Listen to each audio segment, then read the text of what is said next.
अगर आप भारत में रहते हो और एक नंबर का काम करते हो, कोई अवैध काम नहीं करते हो, तो यह पूरी वीडियो देखकर आगे बढ़ना, क्योंकि मैं ये वीडियो सिर्फ उस आम नागरिक के लिए बना रहा हूँ और ये हर पार्टी, हर सरकार, हर नेता को बताने के लिए बना रहा हूँ जो यह सोचता है वो किसी विशेष जात या किसी विशेष परिवार के कुनबे या किसी धर्म के आधार पर अब सरकार बना लेगा।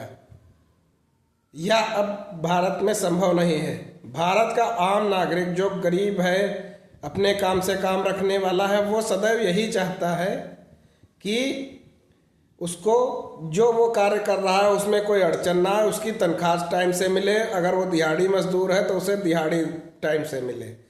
मेरी बात अगर सही है तो ये आप बताइए, आप में से कितने लोग चाहते हैं कि इस कानून की सख्ती हमेशा एक जैसी बनी रहे?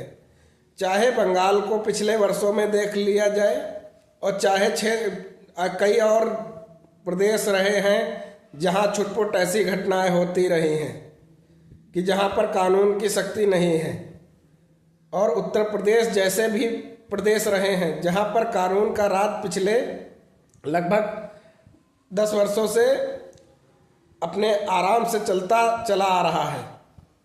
तो योगी मॉडल ऐसे ही फॉलो कर रहे हैं लोग।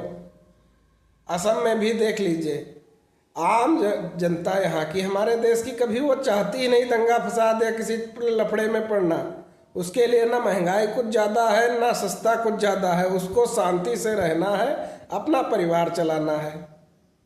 वो सरकार किसी की भी आए इससे फ़र्क नहीं पड़ता, उसको फ़र्क इस बात से पड़ता है लॉ एंड ऑर्डर मेंटेन रहे। देश की तरक्की के लिए अगर वो कुछ करना चाहता है तो सबसे पहले वही आता है। यह बात कुछ लोगों को हजम नहीं होती है। उसको एक पर्टिकुलर आइडियोलॉजी का, अगर वो देश के लिए कुछ बात करता है, आज सब्जियों के दाम बहुत कम हैं, कोई नहीं, अगर एक बार हल्का सा महंगा हो गया तो महंगाई चिल्लाने लगेंगे। और उनसे अगर किसी तरीके से तर्क की बात कर लो तो वो कहेंगे सरकार कोई भी सब कुछ कंट्रोल नहीं कर सकती, ये हम भी जानते हैं, आप भी जानते हैं, और जो ये नैरेटिव सेट करना चाहते हैं वो भी जानते हैं।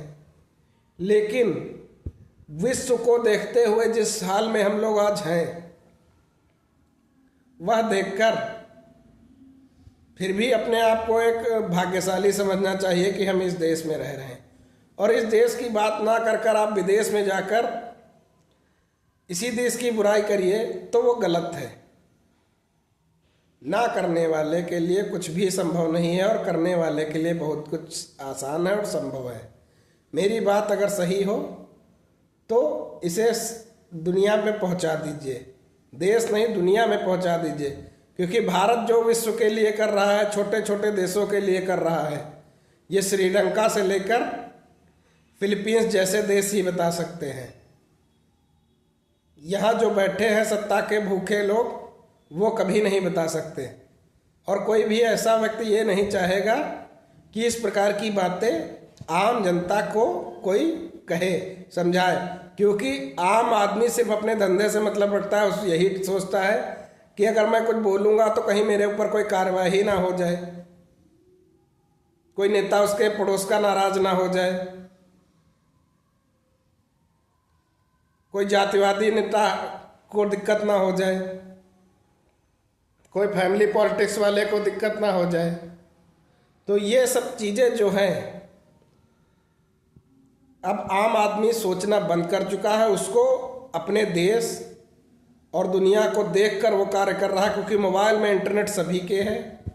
बस कुछ लोग उसका सही इस्तेमाल करके अपनी बात एक्सप्रेस कर पा रहे हैं, कुछ लोग नहीं कर पा रहे हैं, और उसका जो दुरुपयोग कर रहे हैं उसका खंडन करने के लिए भी बहुत कम लोग हैं। तो अपनी बात आप रखना, अपने विचार अगर आप नहीं रखेंगे तो इस देश का भला कभी हो ही नहीं सकता। देश सही राह पर रहे, इसके लिए आपको बोलना पड़ेगा। गलत यदि कोई कह रहा, झूठा नैरेटिव बनाने की कोशिश कर रहा, तो उस पर भी बात करनी होगी। और मैं चैलेंज करता हूँ, किसी को अगर मेरी बात गलत लगती है तो वो मुझसे खुलकर एक एक मुद्दे पर बात करें, तथ्यों के साथ मैं बात करने के लिए रेडी हूँ। धन्यवाद।